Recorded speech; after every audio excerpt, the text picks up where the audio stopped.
川普說仗打完了，現在要拍拍屁股走人哦，但是留下的是什麼呢？錯愕的中東哦，現在呢大失火，還有這個油價狂飆，航道被鎖，這一場仗接下來誰來收爛攤子呢？留下的包括了錯愕的以色列和中東海灣國家嗎？今天一起來做解讀。我們要趕快來看到的美國總統川普最新的發言，他說美軍已經徹底的摧毀了伊朗的軍事能力，而且他還說呢，德黑蘭正在輸掉戰爭，已經開始向我們美國祈求要做一個協議了。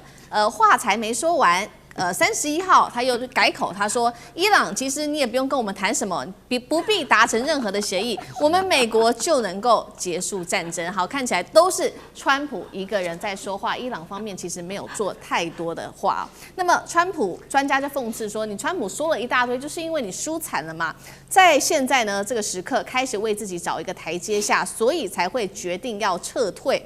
我們也來回頭看，大家還記得嗎？3月初，川普說要打的這一場史詩級怒火行動，他的軍事目標一共當時列出了4個。那我們今天特別整理出了4大點，他當時喊出的目標到底有沒有達成呢？結果答案竟然是全部叉都被打臉。好，首先來看到第一點，他說要摧毀伊朗的飛彈能力，結果到現在我們看到的是伊朗的飛彈、無人機照樣狂轟猛炸。再來，他說要殲滅伊朗的海軍，但是我們看到荷姆茲海峽反而持續的被伊朗給封鎖住了。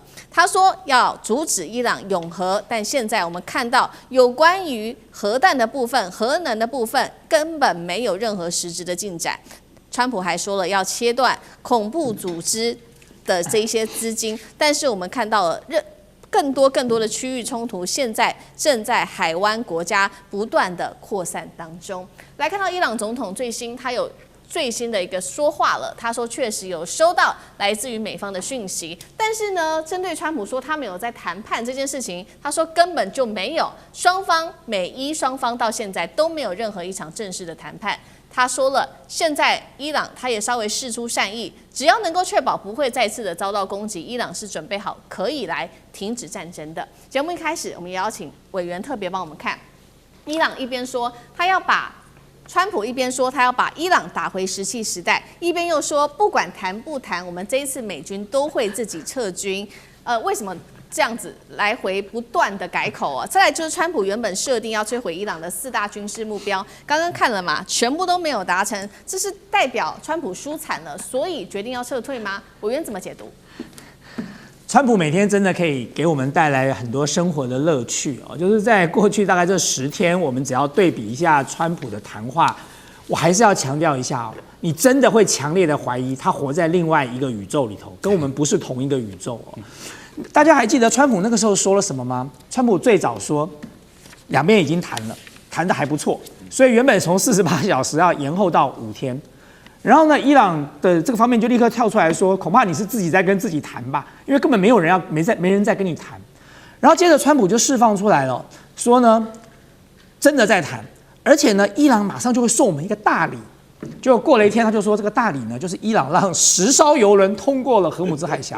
可是問題是，那10艘油輪都是伊朗的友善國家，跟美國一點關係也沒有。那10艘油輪都是什麼中國的啦、俄羅斯的啦、印度的，那是他們跟伊朗喬好了，他們才能夠通過。幹什麼送美國什麼大禮啊？然后接着他就跟你說，川普又來說了，要答應15點條件哦，要答應了之後再來談。結果呢，眼看着也沒有人理他這個條件，他今天說了什麼？他說達不達成協議都不要緊了，我們已經打贏了，我們就要走了。所以剛才這個思敏已經幫大家檢視過了嘛，就在這場戰爭，當時川普給大家訴求的要達到的目的是一項都沒有達到的。我剛才說過了，原本哈米尼沒有攻擊任何國家，也沒有摧毀什麼美國的軍事設施，什麼都沒有。然後你川普說他是狂人，現在說換上來了一個更溫和的領袖，就是那個領袖他兒子現在還在打你哦。然後呢，荷姆茲海峽原本好好的，什麼問題也沒有，大家就開開心心的通過就好了，就是你幹的好事，結果現在被關閉掉了。然後更妙的是，原本說他們馬上就要有核彈了。那個時候哈米尼可能還沒有想做核彈，我跟你打賭，現在如果我是伊朗的領導人，我立馬做核彈了，我還不做核彈嗎？笑死了！你現在就在暫時喘口氣，是因為你打不下去了，誰知道你明天後天會不會來啊？我為了要避免你捲土重來，我一定做核彈。所以你看，川普這場戰爭完全沒有達到任何他的當時所提到的目的。原因很簡單，因為他錯估情勢了。川普太自大了，他對美軍的實力太有信心了，有信心過頭了。他一直以為說只靠轟炸就可以解決，因為去年的12日戰爭就是轟炸哦，美國最喜歡幹的就是這件事。這樣呢，他有什麼 B2 隱形轟炸機去炸一炸，丟幾個炸彈，人跑了。你要打他也打不到哦，反正呢，他的大兵也沒到你的國家來。美國最喜歡幹這件事，可是問題是打伊朗這種滅國之戰哦，靠轟炸是沒有用的，你必須要打地面部隊的這個正規的來作戰，才能夠有可能達到目的。川普賭不起啊，他沒辦法的。他如果地面部隊派上來，那就只有死傷更慘了哦。然後第二，川普就很洋洋得意說：“你看，我已經拿到了制空權了，制海權我也拿了，他的海軍跟空軍都沒了。”可是殊不知，現在的戰爭誰在乎你海軍跟空軍啊？對伊朗來講，你要想想看，他是被打的國家，他不是去打人的，打人的需要海軍跟空軍，被打的國家，我把我國土守好就好了，我就算沒有海軍跟空軍又怎麼樣呢？然后第三，他低估了伊朗的不對稱作戰的能力啊。伊朗早就準備好了，伊朗準備了飛彈，準備了導彈，準備了無人機，甚至我剛才講過了，它還是有節奏的推出來，把比較便宜的、比較容易被打下來的，通通都送出來，耗盡了你所有的武器。接下來我的好戏才要上場呢。所以川普完全的錯估情勢哦，在這種情況之下，他當然只能夠選擇倉皇的夾着尾巴逃出去了。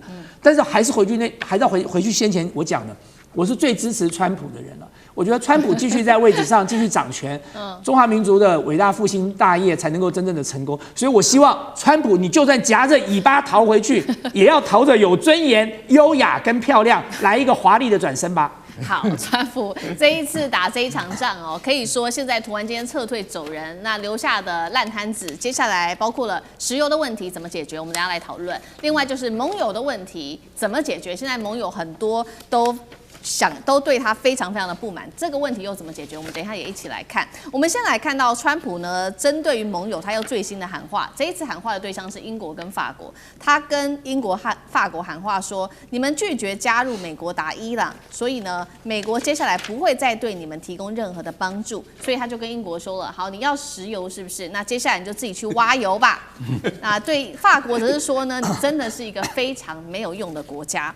那白宮還說呢，川普現在還要求這些海灣國家說呢，我有幫你們打這場仗，那接下來你們必須要一起來分擔伊朗的戰爭費用，這是川普現在擬定可能會來徵收的費用。好，再來荷姆茲海峽的部分，現在看起來真的是被伊朗給掌握住了。伊朗現在開始在這邊，他說了他要做本幣的交易付費之外，還喊到說每一艘船通行過去的價格喊到200萬美元，等於一天伊朗可以賺進2.8億美元的一個這麼高的金額。全球則是油價一直在陪川普陪葬哦，油價最多專家喊了可能上看到每桶200美元。那目前美國的汽油價格高漲哦，這個每加侖4美元創2022年以來的新高，48%民眾都說是川普搞的才會變成這樣。今天有石油的問題，會不會引爆第4次石油危機？這是第一個。第二個問題是盟友的問題，現在很多人都對川普感到不滿，岳老師怎麼看？這一次石油危機是一定發生的。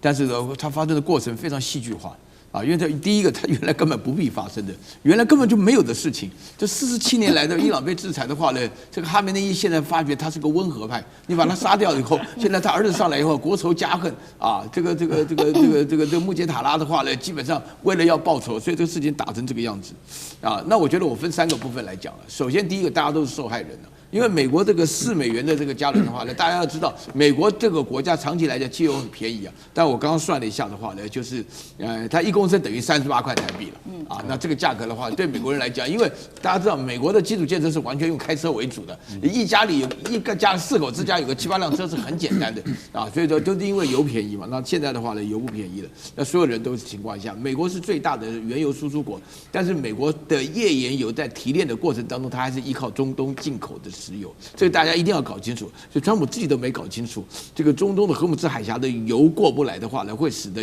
油價上漲，包含了美國的油價。美國的油價上漲會使得通貨膨脹，美國通貨膨脹增加的話呢，所有的老百姓都受苦啊。這種情況下來講，這是第一個。第二個的話呢，這個美國的這個盟邦啊，就尤其是當然主要講的是英國跟法國啊，那直接講法國沒用，英國就要自己去挖油，然後呢，美國好像一直認為北約啊什麼就不要了。對。但是我們必須要認清楚這一件事情，歐洲盟邦的話呢，沒有幫助川普來打伊朗的話呢，第一個就是莫名其妙的戰爭是沒有人願意捲進去的，沒有人不知道說戰爭是不能夠輕啟戰端的啊，只有川普這個傻瓜，他被以色列一忽悠，然後就過來了。然後第二件事情的話呢，就是說是現在整個。所有的這個歐洲的國家當中的話呢，尤其西班牙最強的，他們就覺得這根本是一場不正義的事情嘛，你根本就沒有本來我們現在講的這個世界本來好端端的，現在一下把整個世界都扯破。現在的話呢，大家會發覺，等到以色列真的被攻擊的話，萬一以色列拿出核子彈來一攻擊的話呢，那麼第三次世界大戰就眼看着就要爆發了，那這個還得了，對不對？然後最重要的一件事情就是說是歐洲盟邦沒有來幫忙的原因，是因為伊朗的導彈啊，已經這個就是這個底格加西亞那邊的話呢，4200公里，我算了一下啊，看了一下，就是剛好從德黑蘭到巴黎去吧，也就4200公里，所以說基本上都已經夠到你了嘛，他們怎麼敢動呢？对不對？那現在川普講這種話的話呢，就是只是說那個欺負自己的弱小，但是英國跟法國並不是弱小。那尤其是川普這次借這個機會的話呢，把英國跟法國得罪得非常深。那麼這個最重要的話，那我們現在來講說，川普會不會就是說輕易的說我不幹了，沒協議我要走啊？他走不成的啦。以色列不會讓他走的啦。開玩笑，我們心裡難道不明白嗎？從一開始被騙，對不對？以色列只要講說你這樣的話，對吧？你所有的你還要選舉啊？啊，你行動選舉啊？那以色列在美國最大的遊說團體啊，我跟你講啊，美國現在最害怕的什麼？就會打成越戰啊！越戰的時候，我跟大家回憶一件事情啊，越戰的每個禮拜天晚上啊，有一個大籮筐啊，電視上轉播啊，366顆球啊，加上2月29號，一直轉，然後抽出來啊，10個，每一次啊。就是這個抽這個10幾個球啊，就在這天出生人就準備徵兵啊，55萬人到越南去啊。那個時候沒有人敢移民越南的了，那大家是嚇得要死。後來發覺沒事了，都想辦法到美國去生孩子了。現在的話，如果真的到伊朗去打這個戰的話呢，你知道川普會面對的壓力有多大？萬一抽到他自己的Barron Trump的時候，那是不是也要走啊？對不對？所以你在這種情況下的話呢，美國本身就是很明顯的感覺到，川普這個又笨又壞的人，真的把美國情況搞壞透。當然，我同意你，中華民族的偉大復興，沒有川普是不行的。對，他要好好演下去才行。對。好，一方面是美國想要脫身，現在恐怕脫不了身，恐怕還是會被以色列繼續給拖着。那另外一方面，有關於荷姆茲海峽目前的問題，就是說，現在是不是未來就是由伊朗來掌控？那通行的這個船費是每一艘200萬美元，還要付這個伊朗幣，幹哥又怎麼看？我們現在要搞清楚一點啊，這件事情啊，就是說你要通過我們這海峽，是不是要付200萬美金？如果你只是嘴巴講而已啊，穆吉塔巴也沒有跑出來講啊，領導人不是他自己親口講啊，可能是革命衛隊講的啊，我們就當作可能有這個風聲。現在不是，伊朗的國安委員會已經通過，要真的徵收荷姆茲海峽的通行費。而且以超級郵輪而言，一艘我收你200萬美金，毫不為過，而且真的有人付了。他跑了，然後沒有跑不成，你知道為什麼他跑了？因為後面現在有2000艘船擠在裡面，2000艘，聽清楚。大家可能會覺得說，我們現在每天還是馬照跑，舞照跳，你不知道荷姆茲海峽跟波斯灣的情況的險峻，沒人敢衝啊。大千剛才說已經有10艘過去了，對，那講好了，不然你衝衝看，革命衛隊一定會 IRGC 絕對不會放過你，所以沒人敢衝。2000艘船裡面包括超過20萬噸的那種超級郵輪，至少有15艘，那超過10萬噸的大概有60多艘，其他就是中型的貨輪，隨便一艘貨輪也幾萬噸的。你就想說2000艘船在裡面，然後多少人在上面？我們以最低的人數來算，一艘船10個人來算呢，有2萬個海員在上面，在上面要自己洗衣服、吃飯，在海峽裡面擠在那邊。所以我跟你講，這個就是一個什麼？大家現在眼睛還看不到問題，可是它馬上一爆發的話，你就會覺得非常嚴重。所以為什麼伊朗的國家安全委員會他通過這個法案，後來他們自己有修正，現在還沒有公布。他們說現在可能的話說。這樣算一算，我們一天賺2.8億美金，可能會被我們自己的盟邦給數落。比如你盟邦誰？中國、俄羅斯啊，像這種國家就數落你了，賺太多了。好，那我們現在改用一個什麼方式？我們改用蘇伊士運河的方法。蘇伊士運河是什麼樣？不是算燒的，算重量。你這個貨輪比較小嘛，對不對？那我們就少收一點。但是你這個超級郵輪比較大。那我們就按照那個重量來說，這樣聽起來比較合理，对不对？他說这個每天我們這個伊朗革命委員會算過，可以大概收5600萬美元，比每天收2.8億美元要對你們來講經濟實惠多了，這樣可能可以接受。所以如果這樣的話，到底會接下來伊朗真的是要這樣子收費的話，可不可以放這些船出去？那這樣世界經濟才有救嘛？